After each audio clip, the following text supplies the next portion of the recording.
and welcome to this month's edition of the Arnette Report.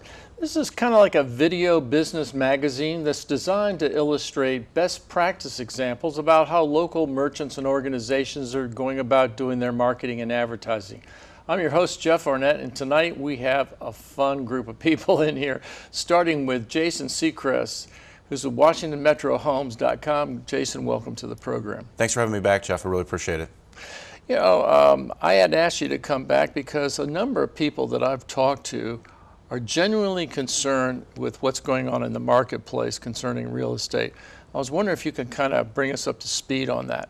So just a once over the world in terms of the real estate market right now. Same month sales, 2016 compared to 2015, according to the Northern Virginia Association of Realtors, shows that we're holding steady. The number of listings continues to rise. Yeah, not as much as in the years past, but it's still rising. Market is holding steady, and median house values in terms of sale price have stabilized. About a 1 to 2% decline over last year, but the market is stable, and it's still a great market to get into in this area. Some people out there are wondering what causes a market to heat up.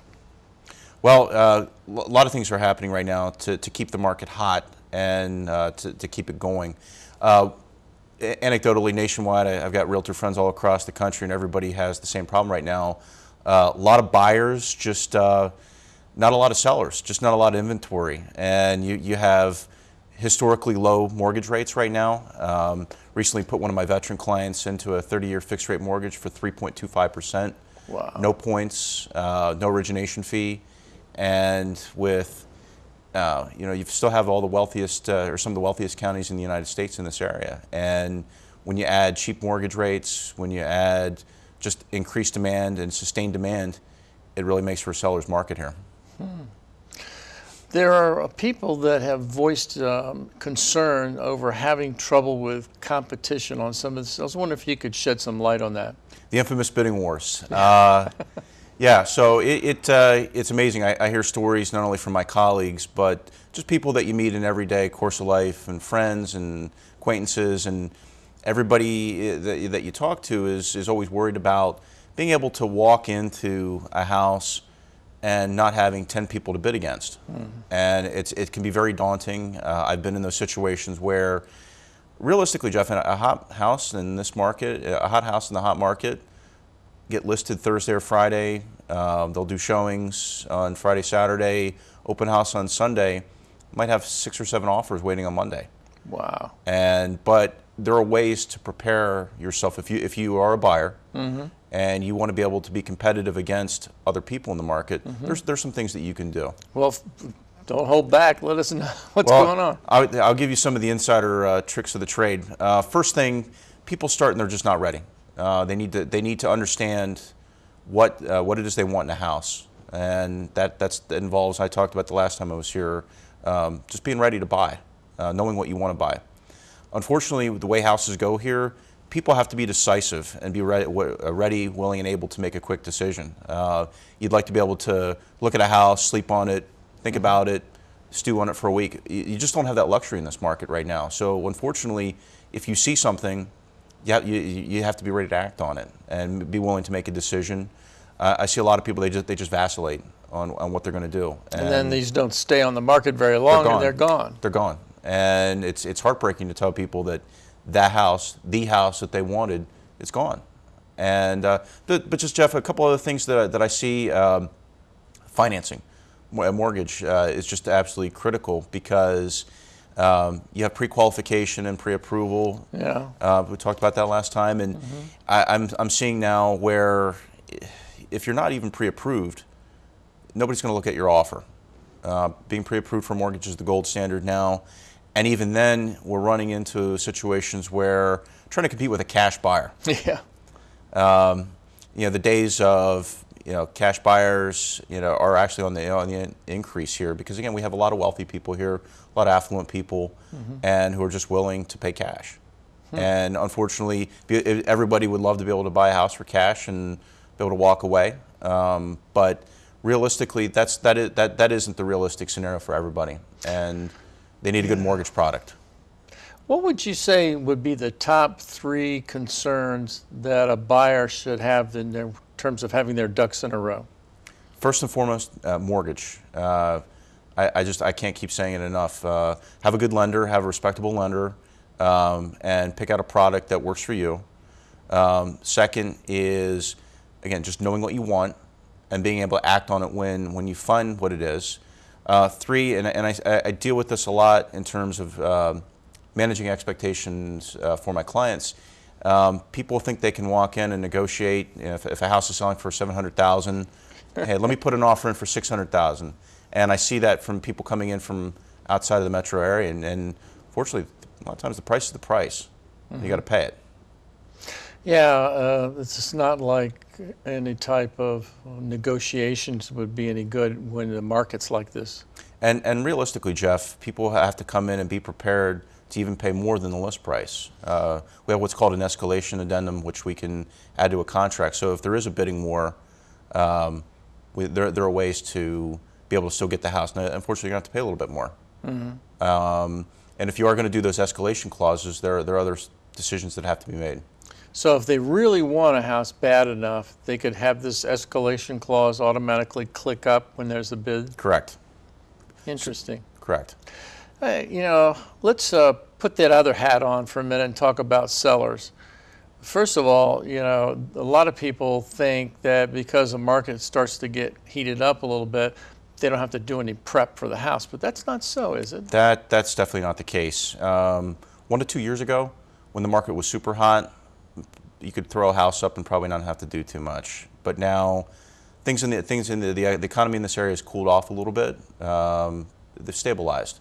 So you have to do a little bit of legwork to get your house prepared, and that can be a number of things. First and foremost, if somebody was going to hire me to sell their house, I'd get a home inspection, and because I want to know everything that's wrong with the house, right, and be able to mitigate anything that a buyer's agent's going to come in and say, hey, this doesn't work, the roof leaks, any number of things.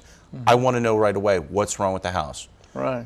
Color schemes, kitchens, bathrooms. So there are certain things you can do to make a house look a little bit better. Now, you mean like my bathroom's pink and gray and it looks like it was made in the 50s? That works for you, Jeff, but that doesn't work for a lot of my buyers. Right. So what are a couple of key points that you could say to a seller out there in terms of curb appeal and things like that? What should they focus on primarily? First thing, curb appeal. Being able to drive by a house, people want to visualize themselves in your house. If you have bushes and shrubbery and trees that obscure the house, you can't see the house. So get some landscaping, keep the lawn mowed, make it look really inviting. Because a lot of buying a house, it is a lot of superficial things. Once they get inside the house, do small things that you can do, or there are small things that you can do to improve a house. One small thing that you can do, change out sockets and light switches and things like that. If it's been painted 50 times, maybe it's time to get a new socket or a new switch plate cover. Yeah. I mean, and it's nothing, but it really will increase the freshness of the house. Just make the house look a little bit more palatable to somebody coming in. Paint colors, neutral colors definitely help, and just keep the house clean. Get rid of some of the clutter. Get rid of some of the family photos that are on the wall. So I was going to ask you about that because sometimes, if there's a lot of family photos and pictures and stuff that were endearing to the family that's selling, is going to be a turnoff in some ways to the buyers. People don't want to see a picture of Grandma Nellie when they're walking through the house. Yeah. And then the mementos and knickknacks, they make us all feel comfortable in our house, but they may be a turnoff. Especially, we live in a very diverse area. I encourage people to take down crucifixes or religious things or anything else that, and they're perfectly acceptable to have in your house. But somebody else who's not of that religion or doesn't maybe share a certain political view or something like that, you want to be able to market your house to the most number of people. Oh my goodness, I have to take down my picture of Donald Trump? Only if you want to, Jeff. Well, when you think about the inside of the house, you can't ignore refrigerators, appliances, heating and air conditioning and things like that. Is it a good idea to have some preventive type of maintenance on those issues? Most definitely, especially with your HVAC systems. I recommend that people get a annual service agreement and be able to have those documents ready so that you can go in and show that your mechanicals in the house have a good track record of maintenance. And it actually doesn't cost that much. I mean, an annual service agreement is only going to cost a couple $100s, and it will prolong the life of your furnace, heat pump, things like that. Excellent. What about the outside of the house with the spigots and the plumbing and things like that? Always recommend that people winterize, bleed the lines out, and that can also be something when people see rusted out, half corroded outdoor faucets, maybe it's time to change that out. So it might be worth the investment to have a plumber maybe change out a spigot, Correct. make sure that everything works functionally right the way it's supposed to. And that's why, Jeff, that's why having the home inspection before you list the house is incredibly important. That's why I would encourage people when you're interviewing an agent to list your house, ask for a marketing plan. Ask what they're going to do to prep your house. And if a home inspection is not part of that, you need to look for another agent. So you mentioned before that you have sort of like buyer's guides, seller's guides, things like that. So if somebody wants to reach out to you, you'll be more than happy to either email them or mail them one. I'll either do it the old-fashioned way or I'll email it to them. Okay, that sounds great. And all of your contact information has already been on the screen. So thanks again so much for coming by and kind of updating us. And maybe we can do this again in another month or so. Always a pleasure, Jeff. Thank you. Thanks. And we'll be right back with Bob and Teresa Leposki, who are going to talk about home building and how to make your house fit what you want. We'll be right back.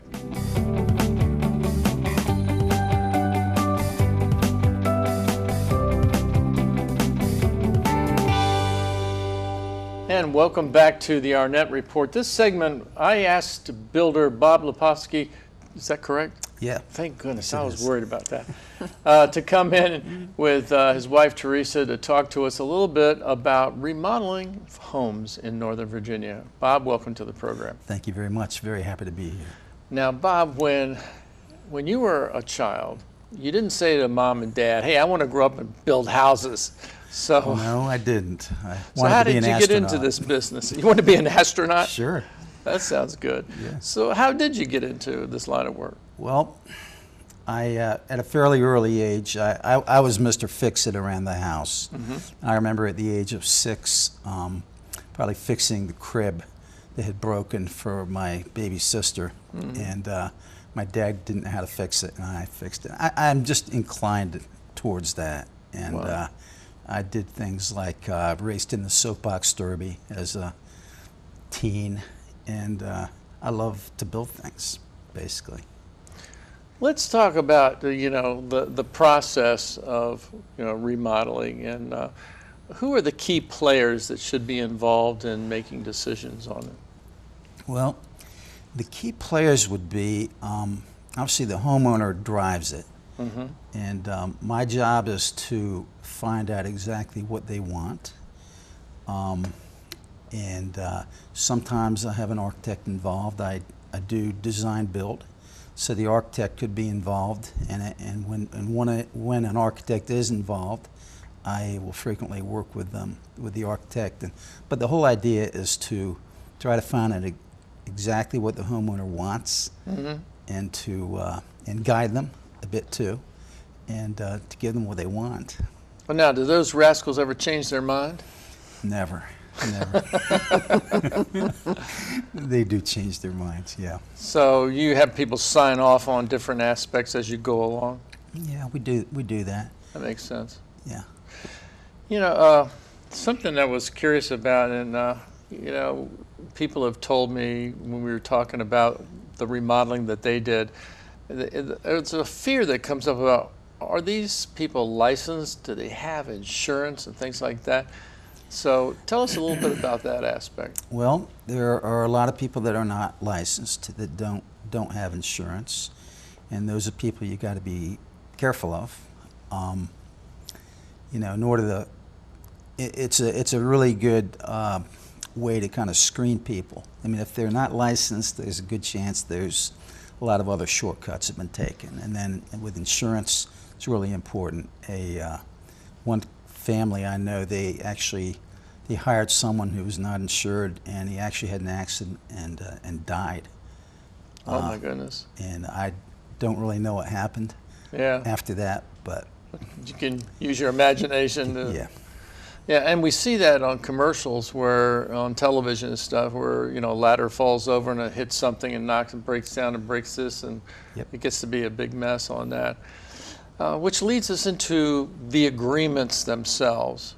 When we look at the negotiations about costs and what's going on and the agreements, what are some of the key factors that go into making up an agreement to get some body of work done for home improvement? Well, it's really important to be specific in outlining exactly, you'd call it the scope of work in the trade, so to speak, to outline precisely what you're doing, and maybe to say sometimes what you're not doing as well. Mm-hmm. And so that's basically it. It's a good idea if you're doing a kitchen to give model numbers for the kitchen faucet, for the appliances, that type of thing. Short of that, and a lot of times people haven't made up their minds as exactly what they want. Short of that, you give reasonable allowances. Now, when you're talking with a homeowner and you have a degree of work that's outlined and you're in the middle of that, is it impossible to make changes, or just to have to be careful about the cost factor? Well, no, it's very possible to make changes, and you try to cover all that up front, but it rarely is all covered up front. Well, and for a lot of folks, I guess you find that builders they need to get paid in increments. Sure. You probably don't want to wait till the last minute to start collecting for some of this. No. So do you set up payment plans for different stages? We do. We have kind of milestones. We'll get a certain amount at the agreement, when the agreement is actually authorized by everyone. Is it important to show the breakdown on the pricing of the labor versus the materials? Well, I think it's more important to be specific as to what you're giving them, as compared to telling them how much the labor is for this and how much the materials are. Okay. I imagine that communication probably plays a pretty important role. Are there any warning signs that if you're a homeowner and you're having work done and you're calling your builder and you're not getting responses, is that kind of like a red flag? Yeah, it sure is. Communication is the name of the game. We're in, I'm in the, it's a service business, and I know how to build, and that's what we do, but our job is to serve people and to make them happy, and that requires a lot of communication. Well, if you were going to give a homeowner a piece of advice about hiring a builder to do certain things, what are some of the key factors that should be included in an agreement? Well, I'd say, okay, even before the agreement, I would say that it's really important. It's not like buying a commodity. It's not like buying a car. It's not like buying a washing machine. You're going to be dealing with someone who may be in your house for 6 months, him and his crew. I think you really should get the sense that you're going to like this person, and that's super important. Now, in terms of what should be in the agreement, you'd like to have an idea of a timeline. Again, you'd like the scope of work, enumerated accurately, and then the schedule of payments, that type of thing. All right, and let's talk about the inevitable, where if something doesn't go quite the way, the homeowner wants. Now, you may have it spelled out, but you could still end up with a black eye if they don't like things. So I would imagine working closely with the homeowner involves the quality of work and who stands behind it. Yeah, it certainly does. It's again, it's kind of communication. You've got to be clear with people, make sure they understand you. If they do have a problem, you got to take care of it. Yeah. You got to take care of it right away. So I'm a good builder, but you run into that kind of thing. So share with us a little bit about what's your process. I know this kind of differentiates you from a lot of people, but what's the process that you personally go through on each build? Well, it depends on the type of build, but let's assume it's going to be a larger job. I design and build, and I work with some really good architects.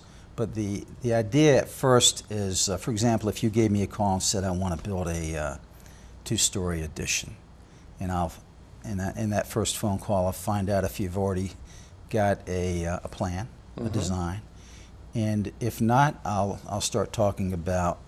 It's a good idea to get some kind of a rough idea of what the budget is very early, and we talk about a design agreement, and the design agreement would involve me, and it would involve an architect, and you design to a person's budget, and ideally you come in close to that budget, and if you do, you can kind of switch over to a construction agreement, and then it's exactly what I was saying a few minutes ago. So like a two-stage process. It's definitely two-stage. You definitely want to get the design portion the way they want, and everybody's happy with the agreement.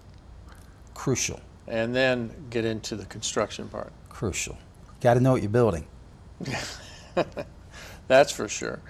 So what other components do you feel are important at this stage of the game when you're doing the design part and the construction part? Well, in the design, again, it's listening closely. I've interviewed the client. I try to find what they like or maybe what they hate about their existing house. If a person says they're embarrassed by their tiny dark kitchen, A little scrawny bathroom or something? Yeah, you need to make sure you're addressing that kind of thing. You're giving them, maybe a lot of people want more light. You listen closely to what people want, and then when I'm working with the architect, we try to get all that, and we don't impose our will. We give advice, and hopefully we can unearth some ideas maybe that the client would not have had. So in some cases, you're able to make suggestions to the homeowner about additional things that you could do while you're there, like adding on a porch or something like that. As a matter of fact, you brought a video with you. I did. With one of your clients.